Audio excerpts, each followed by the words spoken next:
In today's video, I am going to teach you how to use Easy Ads for Shopify. If you have a Shopify store and you want to set up an advertising tool quickly, Easy Ads can be a simple place to start. Today, we will focus on the very first steps, which are finding the app in the Shopify App Store and installing it so you can begin using it right away. To begin, open your browser and go to the Shopify App Store. Once the App Store page is open, you will want to look for the search area or browse section where you can find apps. The goal here is to reach the exact page for Easy Ads because the installation process depends on the correct app listing. Take a moment to make sure you are in the Shopify App Store and not a random website, so you are downloading the official app from Shopify. Next, find and click Easy Ads on the Shopify App Store. As you search, you may see multiple apps that are related to advertising, marketing, or promotions. This is normal, since Shopify offers many tools. When you see the listing for Easy Ads, click it to open the app's details page. On that page, you should see information such as what the app does, who it is designed for, and how it integrates with Shopify.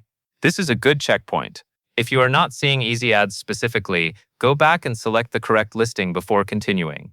Choosing the correct app ensures that the install button will match the tool you want.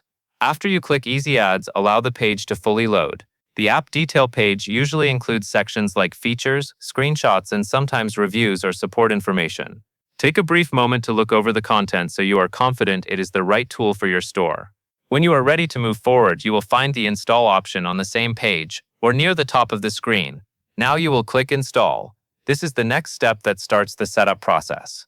Depending on your browser and your Shopify permissions, you might see a prompt asking you to confirm the installation or grant access to your Shopify store. If a confirmation appears, read it carefully and then proceed. Installing the app does not mean you have to configure everything immediately, but it does connect the app to your Shopify admin so you can use its features later. Once you click Install, give it a few seconds to complete. Shopify will typically process the connection in the background. During this time, it is best not to refresh the page, close the tab, or click links repeatedly because that can interrupt the setup. When the installation finishes successfully, you will usually be returned to a page that indicates the app is installed or provides next steps. At that point, you can continue with the remaining setup inside Shopify, depending on what the app requests. To make sure everything is ready, check that Easy Ads appears in your installed apps list within your Shopify admin. This step matters because it confirms the installation completed correctly. If you do not see it right away, wait a moment and refresh your admin page, since sometimes there is a short delay after installing an app, and that is all there is to it. That covers everything you need to know to find Easy Ads on the Shopify App Store and install it, so you are ready for the next phase of using the app.